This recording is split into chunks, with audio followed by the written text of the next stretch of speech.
Getting the hit to share with you all a little bit of what I'm working on, what it sounds like Yes, for me to share, just like for you to hear a little bit about my process. It's hard to take me serious in a Santa suit, but very high level,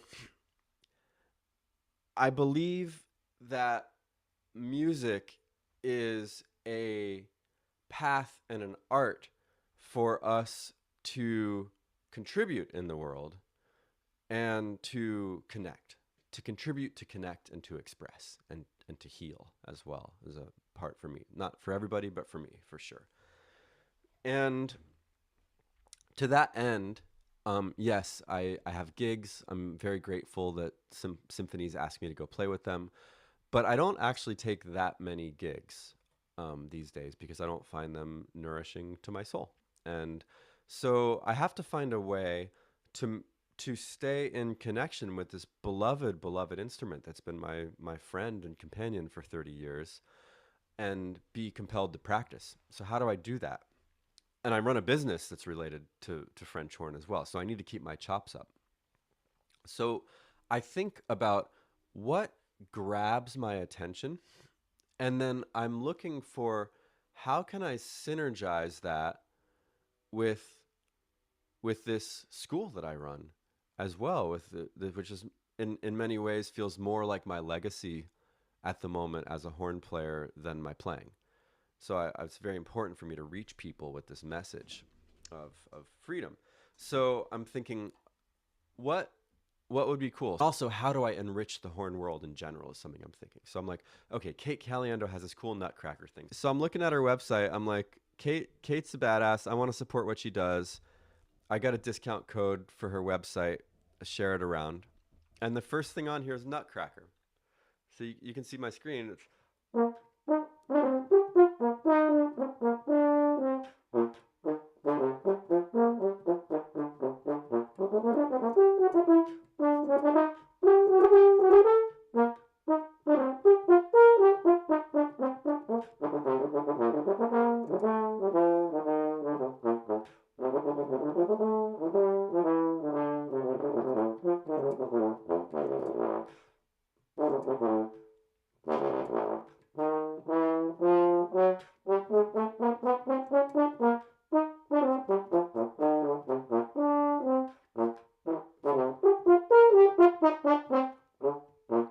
all right, fun enough, right? So if you know it, you know that what happens afterward. That this is quite the reduction. I want to learn the real thing. So the real thing is, after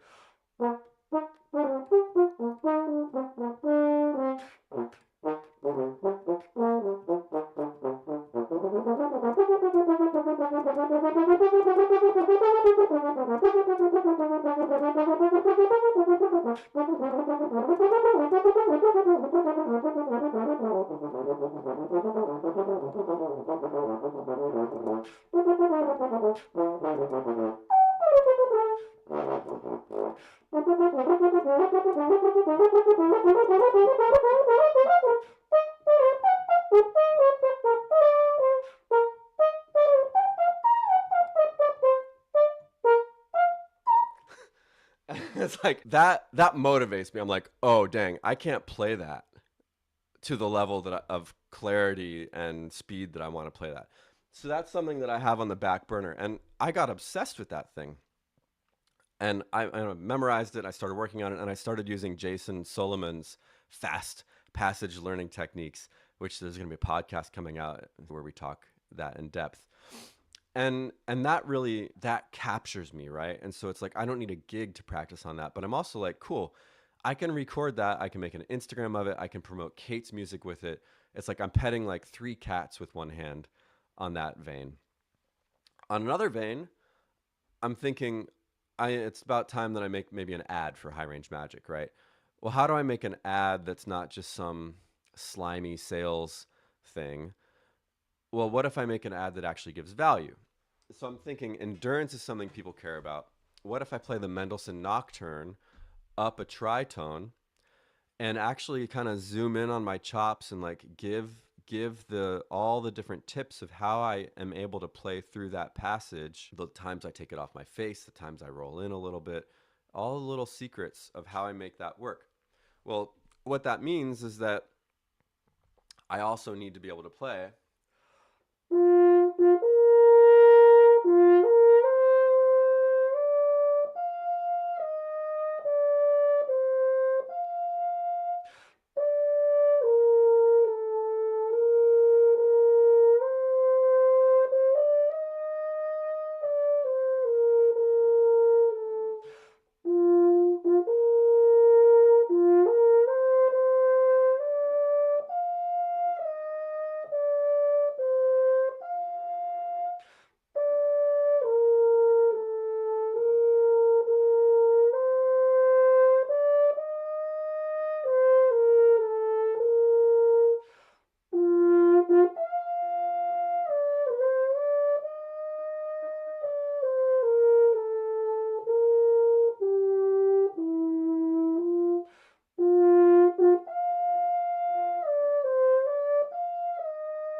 etc., and really be able to play it beautifully and go, I'm going to go into a church and record it in the church, and then I'm going to have really high quality footage of my chops and be able to create something that adds value to the horn world and also captures like capstone style where I'm at in my high range journey.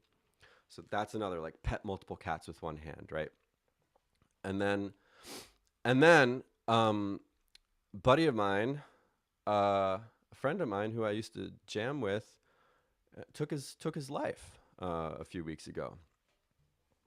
And a lot of mutual friends, 50, 60 mutual friends, all in community here in the Bay Area, Hawaii ties, etc.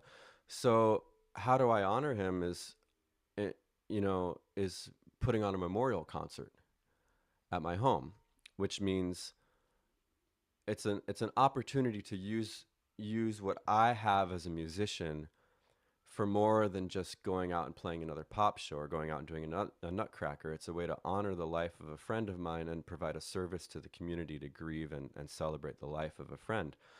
But what that means is that I'm learning the Poulenc elegy. It's the first time I've learned that piece. I've never had a real reason to learn that piece.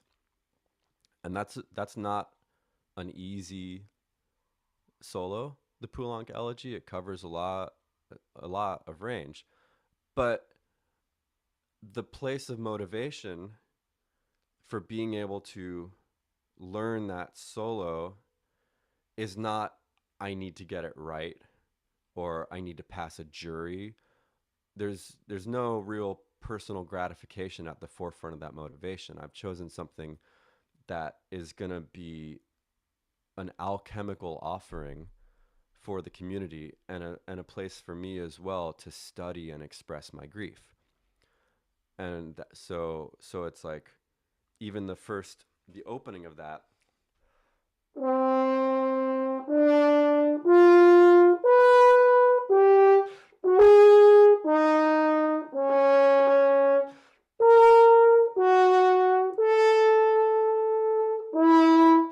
it's a tone row. So every single note in the chromatic scale is used in a different sequence in that. I get to explore, like, first of all, what does this mean as far as like this weird, funky atonal call?